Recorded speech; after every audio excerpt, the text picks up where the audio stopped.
Bilgilendirişten Lezzetli Tarifler kanalı takipçilerine kucak dolusu sevgi ve selamlar olsun. Evet sevgili dostlar, enfes bir tarifle geldim karşınıza. Enfes bir poğaça. Evet, poğaçamızın yapımı çok kolay. Lezzetine doyamayacaksınız. Yapanlar vazgeçemiyor. Evet, bu vazgeçilmez. Gördüğünüz gibi yumuşacık olan poğaçamızın yapım aşamalarına buyurun birlikte geçelim.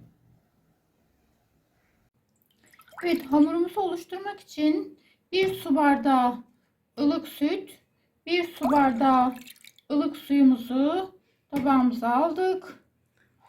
1 paket kuru maya ve 3 çorba kaşığı şekerimi tabağıma aldım. Maya ve şeker erinceye kadar çırpıyoruz.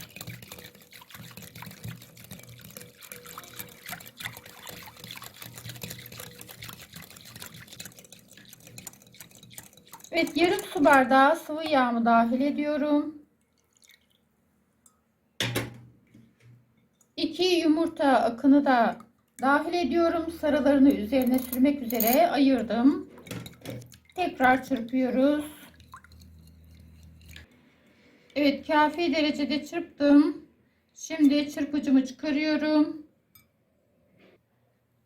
Şimdi unumuzu peyderpey dahil edelim. Evet, bir miktar un aldım. 1 tatlı kaşığı tuzumu da dahil ettim. Şimdi hamurumu oluşturmaya başladım.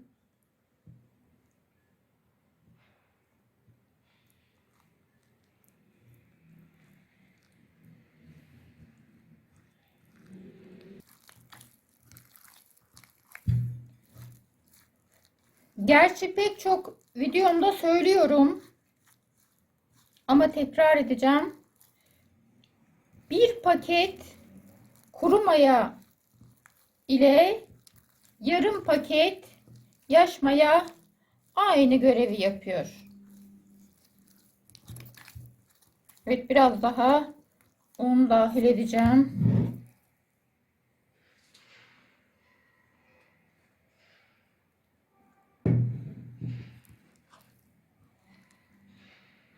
Evet, hamurumu iyice yoğurdum.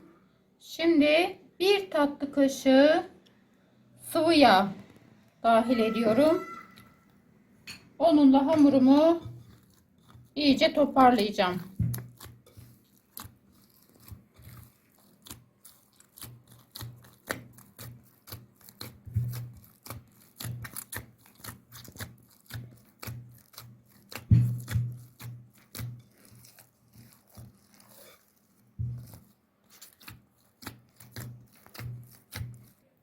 Evet, hamurumuz gayet güzel oldu. Şimdi üzerini kapatıp mayalanmaya bırakıyoruz. Evet, hamurumuz çok güzel kabardı. Bu arada ben hamurum için 6 su bardağı un kullanmıştım. Onu söylememişim. Onu da söylemiş olayım. Şimdi toparlayıp tezgaha alıyorum. Evet, tezgahıma bir miktar un serptim. Şimdi hamurumu üzerine alıyorum.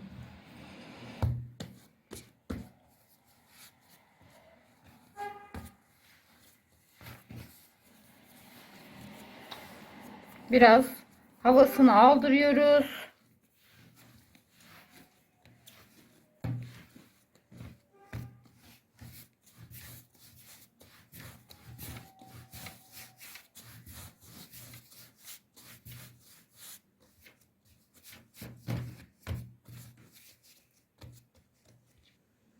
Evet, şimdi bezelere ayırıyoruz arkadaşlar.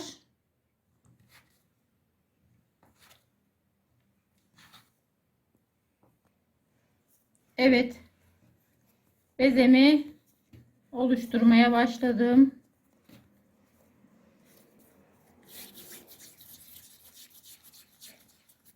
Tamamını beze haline dönüştürelim.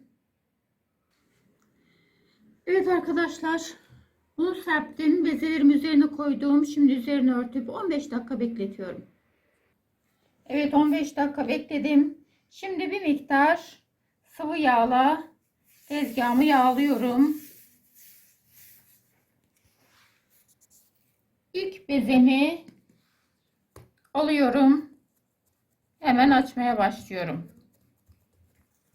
Evet, bezemizi el yordamıyla şöyle hafif biraz açıyoruz.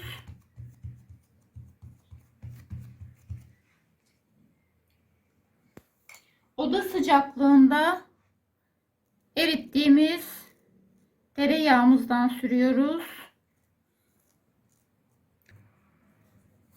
Evet arkadaşlar, oda sıcaklığında yumuşamış olan tereyağımızı sürdük. Şimdi bir miktar beyaz peynir koyuyoruz. Bir tatlı kaşığı koyuyorum arkadaşlar ben. Siz her şeyi koyabilirsiniz. İçerisine kaşar da kaldırır. Evet, bu şekilde sardım. Uçlarını getirdim. Birleştirdim. Şimdi bunu böyle kenara koyuyorum ama birleşme noktasını alta getiriyorum. Şurayı alta getiriyorum. Kenara alıyorum. Evet, bir tane daha açalım.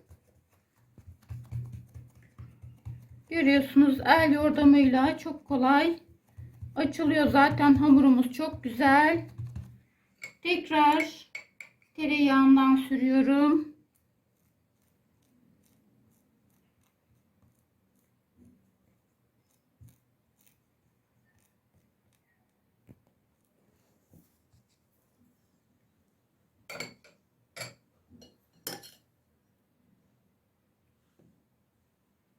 Bir tatlı kaşığı peynirimden dahil ettim.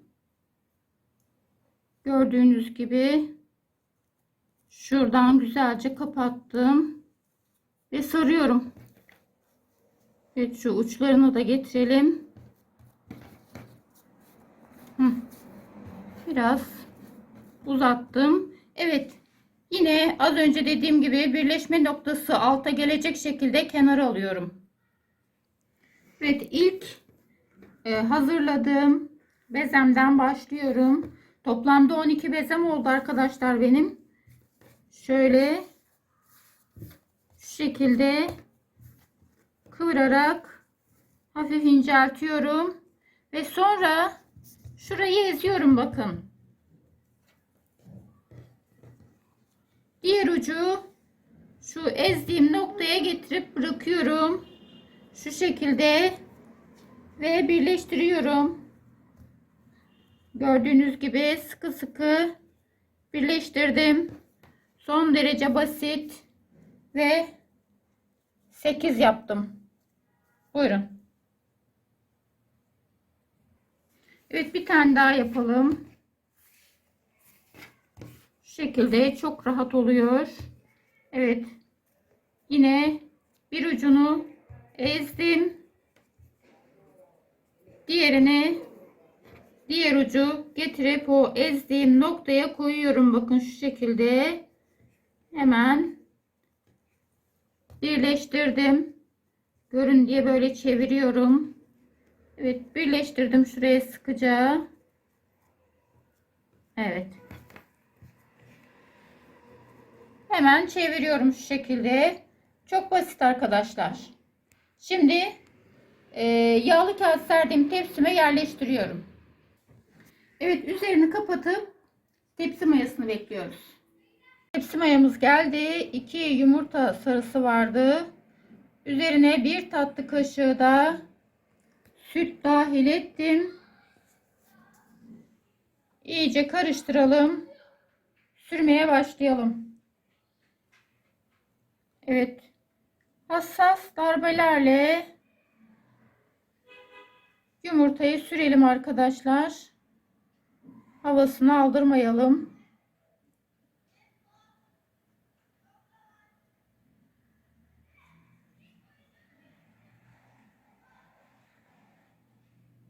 Evet, bu arada fırınımızı 180 dereceye ayarlayalım. Önceden ısıtılmış 180 derecelik fırında pişiriyoruz.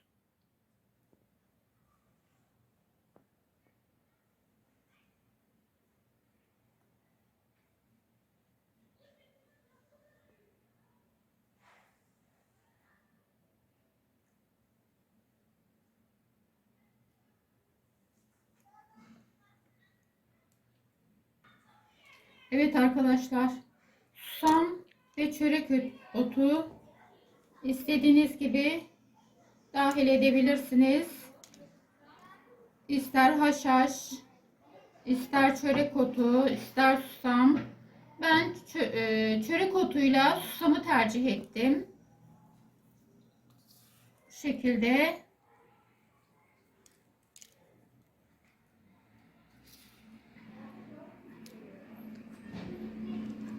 Evet arkadaşlar, susam ve çörek otunu döktüm. Şimdi önceden ısıtılmış 180 derecelik fırında pişirmeye götürüyorum. Evet arkadaşlar, poğaçalarımız fırından çıktı. Bir ilk sıcaklığı çıksın, tekrar görüşelim. Evet, ilk sıcaklığı çıksın, görüşelim demiştim. İlk sıcaklığı çıktı. Şimdi görüyorsunuz nasıl da yumuşacık, sünger gibi. Bakın, gördüğünüz gibi altı üstü enfes pişti, yumuşacık. İstediğiniz gibi yumak yapın, açılıp aynı şekli alıyor. Hakikaten çok nefis bir poğaça. Evet, bu poğaça ya da açmamızı görüyorsunuz nasıl da tel tel ayrıldığını. Enfes bir açma. Bu açmayı emin olun pek çok pastanede bulamazsınız.